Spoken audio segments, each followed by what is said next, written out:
What's up, my bubbly boys? Today we have another video, and today I'm doing a deck profile on my Budget Branded Despia Deck. So this deck performs really well. It's very consistent. It's very powerful, and could probably even beat your opponent third turn. So even if it's at its budget version, it's still really strong. So even if this is probably 120 right here, 120 bucks, or maybe a little bit less than that. And it still performs really well. I'm really liking this deck. But before we get started, don't forget to like and subscribe. And without further ado, here we go. So to start things off, I do run 2 copies of Aliber. You could definitely bump this up to 3 if you can, but I only could afford 2 at the moment, but definitely run 3 if you can. It's basically a free search, way better than Kit.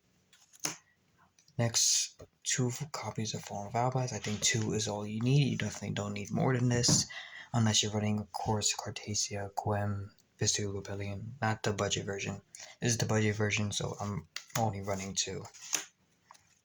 Next, for the one-ofs, 1 Despian Tragedy. 1 is all you need. You can bump this up to 2 or 3 for personal preference, but I only like this, running this at 1. So next, I run 1 Mercurier.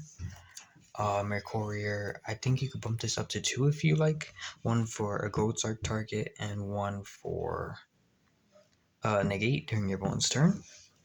But I think 1 is fine, and you don't. I needed to make this a 40 card deck, so I only play 1. Spriggan's Kit. This recycles your brand disposal traps from your graveyard, banished, or you can even add a card from your deck to your hand if you'd like. So I like her at 1. You could also search her off of Branded Lost.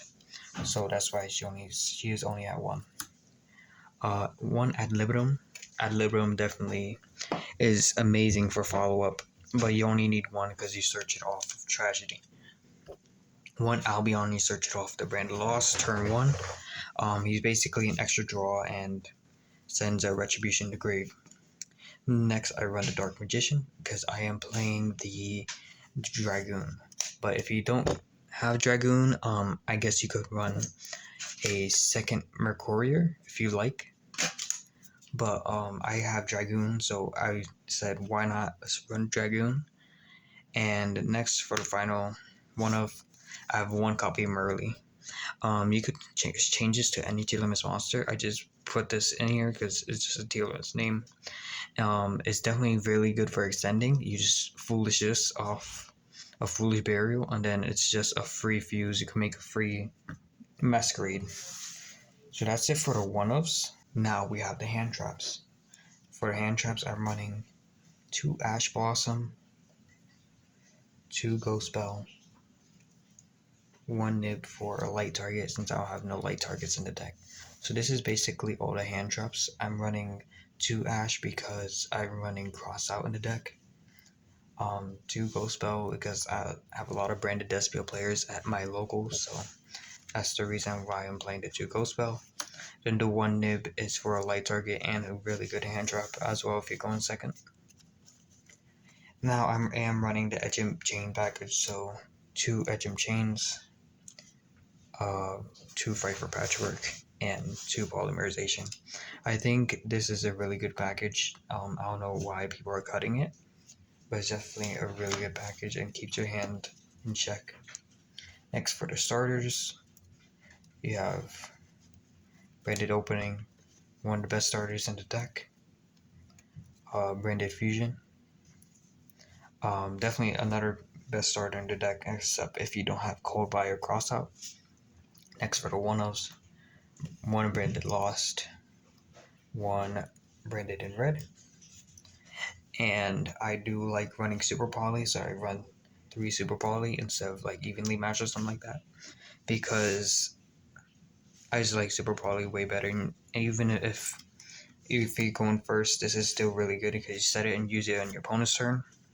Way better than evenly matched 100% for the main deck. So next I run Foolish Burial. This is for the Merly target or Tragedy. 1 Gold Sark for the Mercurier, but you got definitely cut this if you need to.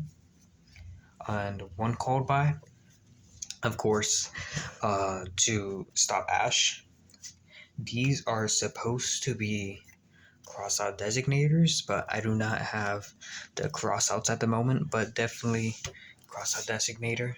Really good card. Don't see a reason not to play it. It's so free. And it's just basically a free resolution off of Branded Fusion. And then for our traps, one Retribution. That's it. So that's it for the main deck. Now on to the extra deck. For the extra deck, I am playing 2 Mirror Jade. Mirror Jade definitely at 2. Really, really good. 2 Albion, 1 for sending off a Mirror Jade, and 1 for fusing. 1 Lubellion, you can bump this up at 2. I seen myself wanting to go for a second Lubellion, but I really didn't have much room in my extra deck, so didn't do that. 2 Masquerade. I definitely seen myself a lot of times going for 2 Masquerade turn 1, so definitely 2 Masquerade. 1 Queritus, 1 Poscanian for the Despian monsters, 1 Titaniclad, 1 Sprint. You could use this for like Retaliating Sea, Contact Sea. Those don't stop this deck as long as you have this in your deck, so this is really good. This is good for Super Poly, perhaps, maybe. To push for game, possibly. Titaniclad is definitely a good one. 1 Dragoon. You have a place to write Dragoon for like another Lubellion if you need to. But I have Dragoon, so I'm running Dragoon in the deck. 1 Draco Stapelia. Draco Stapelia is really good. Definitely sets up for follow-up and definitely a really good card to play. Next for Super Poly targets, 1 Starving Venom and 1 Mud Dragon in the Swamp. You can run Garura if you can, but I don't have Garura at the moment, so I can't run Garura. Now, for the side deck, I'm running 1 of the Light Kaiju and 2 of the Dark Kaijus. I like this ratio a lot. This one's to maybe perhaps fuse. And then this one is definitely, of course, for Kaijuing. All these 3 are for Kaijuing, but this one is dark and this one's a light, so you can actually like Super Poly or something like that, or use almost summon Albaz. Then after that, fuse with the Kaiju that you put on your opponent's side. So it's just so free, especially if you don't have Branded Fusion in hand or can't get to it. But that is highly not likely because this deck is super consistent. 2 Cosmic Cyclone. Labyrinth has been getting, did not get ahead in the ban list at all. So 2 Cosmic Cyclone, 2 Book of Eclipse for the Castor matchup. I do see Labyrinth and Book of Eclipse at my local, so this is why I'm playing these 2. Next, I'm running 3 Evenly Match. I think Evenly Match is fine. It's definitely good against all the back row decks, and especially if you're going second. So it's definitely a really good board breaker card. Next, 3 Tikaboo. Tikaboo is definitely a really good side deck card. This deck can really handle Tikaboo because it can really play under Tikaboo. So, amazing card. Probably the best side deck card in here. Not many decks can play through it. I think Sprite can't because all of them are Thunders. I believe all the Cashier monsters are Psychic, I'm not sure. But they can't really play through this. It's hard to play through Tikaboo. Next to D-Barrier, I have some Gold Pride Punk players at my locals that run D-Barrier. You could definitely tweak up the side deck depending on your matchups and people at your locals, regionals, nationals, etc. and what you expect to play against. So that is all for my deck profile. I hope you guys enjoyed. Don't forget to like and subscribe and leave a comment down below what your favorite deck is, or what do you think the best deck is this format. And I'll see you guys next time. Peace.